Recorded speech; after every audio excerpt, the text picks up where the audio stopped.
ایک تصویر ہو، خوبصورت، رنگوں والی، روشن،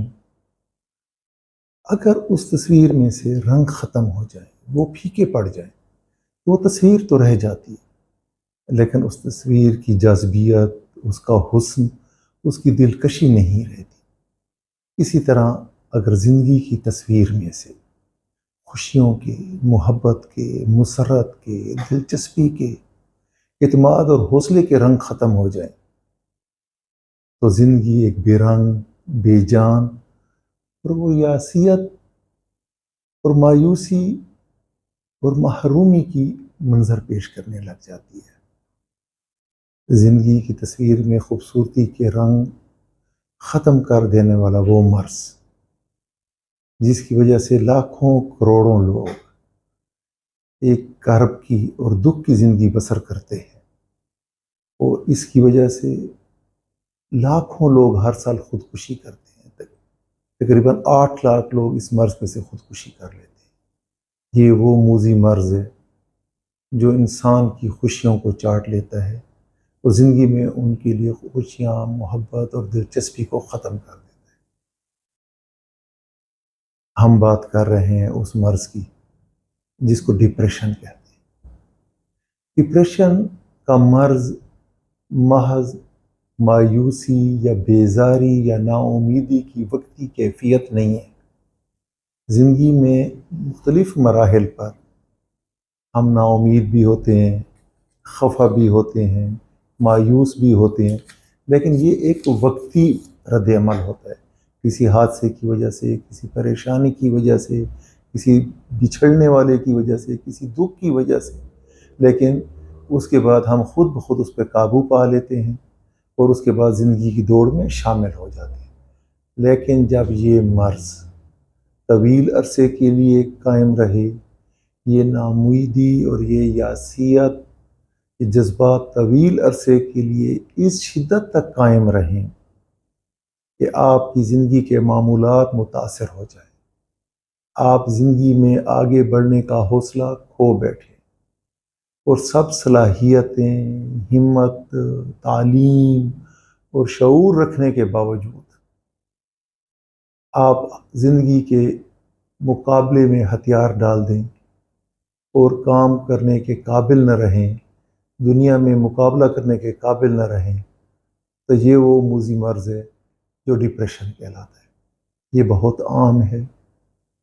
یہ 18 سے 28% لوگوں کو زندگی کے کسی نہ کسی مرحلے پہ پیش آتا ہے۔ خواتین میں اس کی مقدار دگنی ہوتی ہے،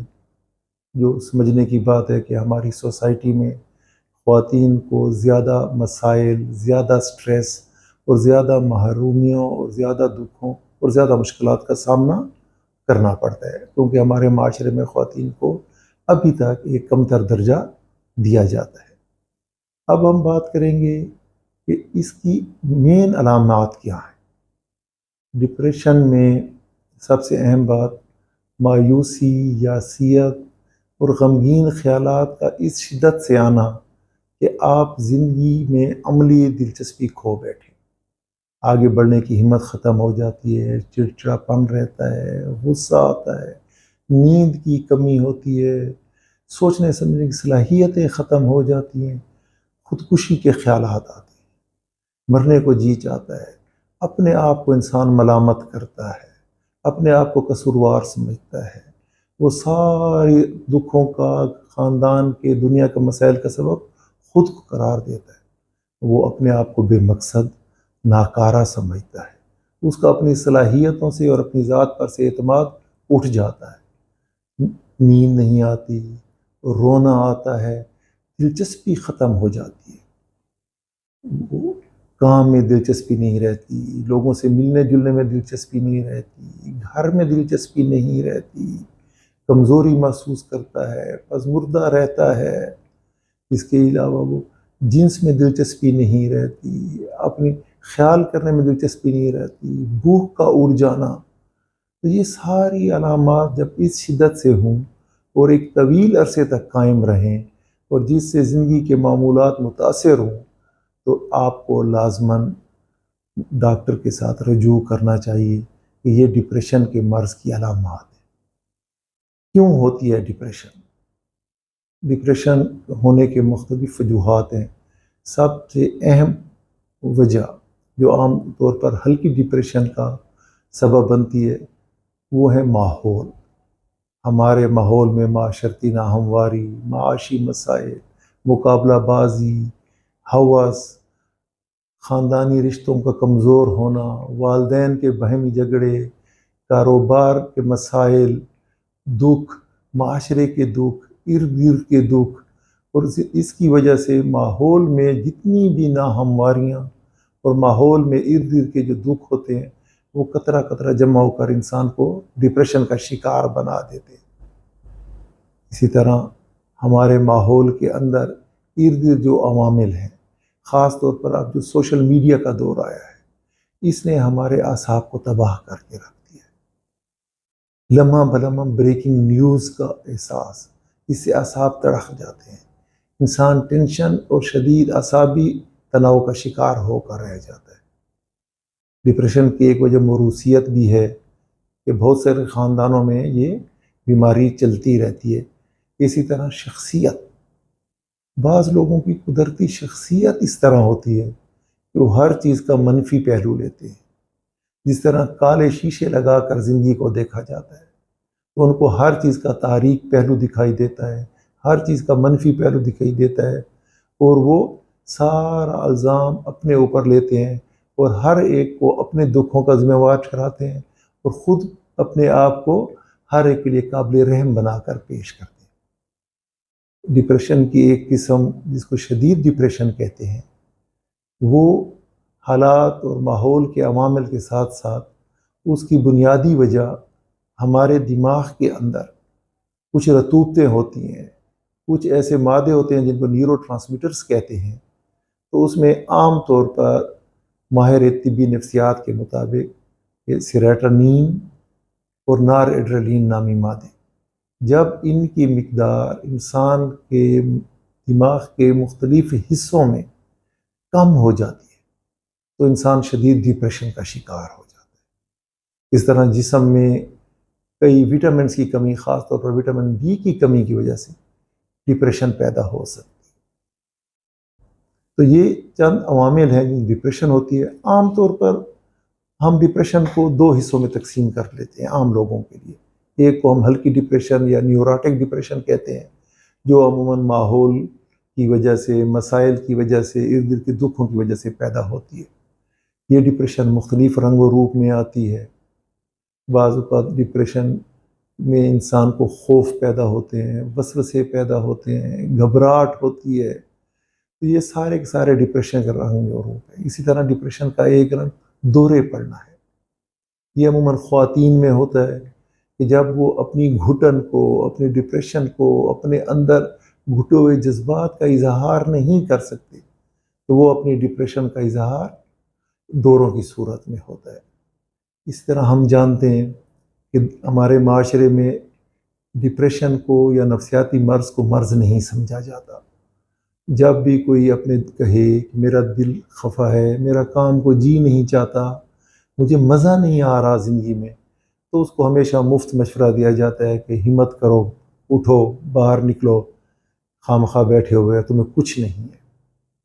کیونکہ in our society there is no respect for depression.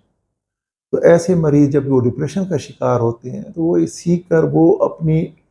دکھ کا، اپنے ڈپریشن کا، اپنی انڈر لائن ڈپریشن کا اظہار مختلف جسمانی عوارض کی صورت میں کرتے ہیں۔ گیس کا ہونا، معدے پر بوجھ ہونا، سر چکرانا، سر درد کرنا، الٹی آنا، کمزوری آنا، چکر آنا، جسم میں شدید درد ہونا، دورے پڑنا،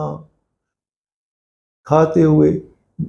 ہضم نہ ہونا، تو یہ سارے عوارض عموماً ان کے اندر جب مریض بہت ڈاکٹروں کے پاس پھر کر،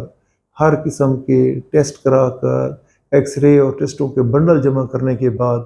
پھر احساس ہوتا ہے کہ بنیادی طور پر یہ مریض ڈپریشن کا شکار ہے اور اس کا اظہار مختلف جسمانی عوارض کی صورت میں وہ کر رہا ہے۔ ڈپریشن کن جگہوں پر ہوتی ہے؟ عموماً ہمارے معاشرے میں جب والدین بوڑھے ہو جاتے ہیں، ان کے بچے بڑے ہو جاتے ہیں، وہ اپنے روزگار کی تلاش میں، تعلیم کی تلاش میں گھر سے نکل جاتے ہیں، تو بوڑھے والدین جو عموماً اپنی نوکری سے، اپنے جاب سے، اپنی عملی زندگی سے ریٹائر ہو چکے ہوتے ہیں، تو وہ لوگ گھروں میں اکیلے رہ جاتے ہیں، وہ تنہائی کا شکار ہو جاتے ہیں۔ اس کو ایمٹی نیسٹ سنڈروم کہتے ہیں۔ یہ خالی گھونسلہ جو ہے یہ علامت بن جاتی ہے تنہائی کی، محرومی کی اور دکھوں کی۔ تو عموماً اس عمر میں لوگ زیادہ ڈپریشن کا شکار ہو جاتے ہیں۔